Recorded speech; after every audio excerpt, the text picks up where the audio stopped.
எல்லோருக்கும் வணக்கம். நான் டாக்டர் நித்யா, கோயம்புத்தூர் கடையன் செல்லினி, கோயம்புத்தூர். இப்போ தமிழ்நாட்டில் பெரும்பாலான மாவட்டங்களில் வந்து மழை பெய்ய ஆரம்பிச்சிருச்சு.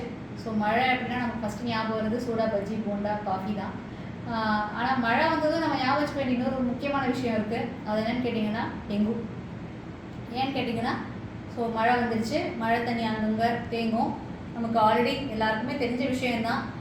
நம்ம நல்ல தண்ணியில் தான் வந்து இந்த தேங்குகிற தண்ணியில் தான் டெங்குவை பரப்புகிற கொசு, ஏடிஸ் கொசு வந்து வளரும் அப்படிங்கிறது நமக்கு எல்லாருக்கும் தெரியும். ஆனால் நம்ம அதை மறந்துடுறோம். அதனால் ஸோ எல்லோரும் மறுபடியும் ஞாபகம் வச்சுக்கோங்க, மழை தண்ணி வீட்டை சுற்றி தேங்காமல் பார்த்துக்கோங்க. டெங்கு காய்ச்சலை தவிர்த்துக்கலாம்.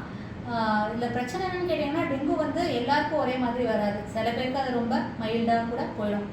சில பேருக்கு அதுவே ரொம்ப உயிருக்கு ஆபத்தான விஷயமாகவும் போய் முடியும். ஸோ அது ஒருத்தரோட இம்யூனிட்டி பொறுத்து தான் டெங்கு ஃபீவர் வந்து எவ்வளோ அவங்களுக்கு சீரியஸாக வரும் அப்படிங்கிறது நம்ம சொல்ல முடியும். பட் நம்ம அதை கணிக்க முடியாது, யாருக்கு எவ்வளோ சிவியராக வரும் அப்படிங்கிறத நம்ம கணிக்க முடியாது. இன்னொரு விஷயம் வந்து ஏற்கனவே டெங்கு வந்திருந்தால் அப்போ திருப்பி வராதா, அதுக்கு எதிர்ப்பு சக்தி வந்துடுமா அப்படின்னு கேட்டால் கிடையாது. ஒருத்தருக்கு 4 முறை வரைக்கும் டெங்கு வர்றதுக்கான வாய்ப்பு இருக்குது. ஏன்னா அது டெங்கு பாஸ் பண்ணுற வைரஸில் 4 டைப் இருக்குது. அதனால் ஒருத்தருக்கு டெங்கு வந்திருந்தாலும் மறுபடியும் 4 தடவை வரைக்கும் டெங்கு வர்றதுக்கான வாய்ப்பு இருக்குது. அதனால் வீட்டை சுற்றி மழை தண்ணி தேங்காமல் பார்த்துப்போம். டெங்கு காய்ச்சல் தவிர்ப்போம்.